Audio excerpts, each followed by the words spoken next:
Assalamualaikum warahmatullahi wabarakatuh. Perkenalkan, nama saya Diani Taulandari dari jurusan Manajemen C angkatan 2020. Di sini saya akan menjelaskan dan menganalisa mengenai faktor eksternal yang mempengaruhi perilaku konsumen. Pembahasan yang pertama ada kelompok acuan, yang kedua ada keluarga, yang ketiga ada kelas sosial, yang keempat ada budaya, yang kelima ada opinion leader, dan yang terakhir, yang keenam, ada inovasi. Yang pertama, memasuki kelompok acuan. Kelompok acuan adalah seorang individu atau sekelompok orang yang secara nyata mempengaruhi perilaku seseorang. Kelompok acuan digunakan oleh seseorang sebagai dasar untuk perbandingan atau sebuah referensi dalam membentuk respon afektif, kognitif, dan perilaku. Contoh yang dapat kita ambil dari kelompok acuan, misalnya ketika kita bergabung dalam komunitas ibu-ibu pengajian, maka kita secara tidak langsung akan membeli produk yang direkomendasikan oleh ibu-ibu tersebut terkait dengan baju muslimah yang digunakan pada acara tersebut. Selanjutnya ada keluarga.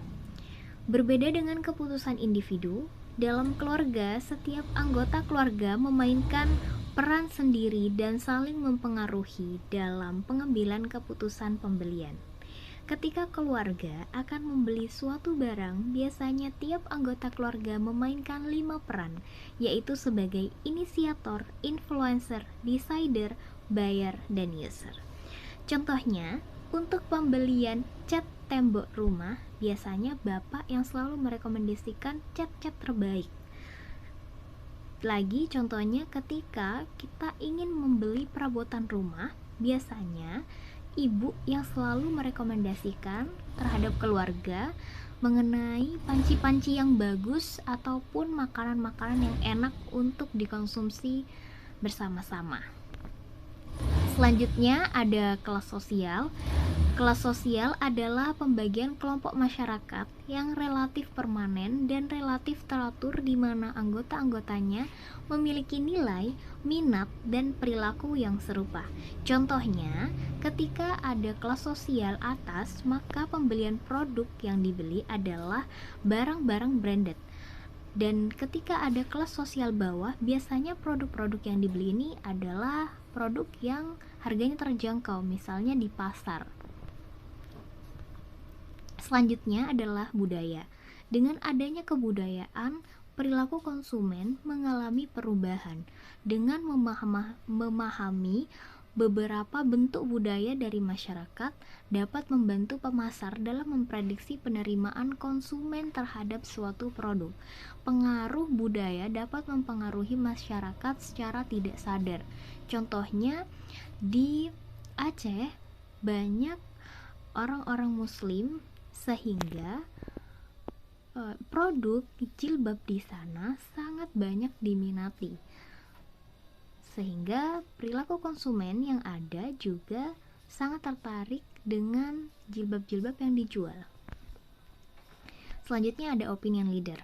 Opinion leader dapat digunakan oleh sebuah bisnis untuk membangun kepercayaan dengan pelanggan mereka atau meningkatkan penjualan mereka. Contoh umum dari opinion leader zaman modern termasuk influencer, media sosial seperti selebriti, Instagram, dan YouTuber. Misalnya ketika kita menyukai influencer atau selebritis, otomatis kita akan menyukai juga barang-barang yang mereka beli, sehingga ada ketertarikan untuk kita membeli barang seperti mereka. Misalnya tertarik pada YouTuber Raffi Ahmad. Ketika kita menonton YouTube dan melihat bahwa Raffi Ahmad membeli Yakult atau mengkonsumsi Yakult, maka kita juga akan tertarik terhadap produk yang dikonsumsi oleh Raffi Ahmad. Seperti pada dasarnya, syarat untuk menjadi opinion leader ini adalah memiliki massa. Seperti itu. Yang terakhir ada inovasi. Inovasi adalah suatu gagasan, praktek, atau benda yang dianggap atau dirasa baru oleh individu. Misalnya pada kasus ojek.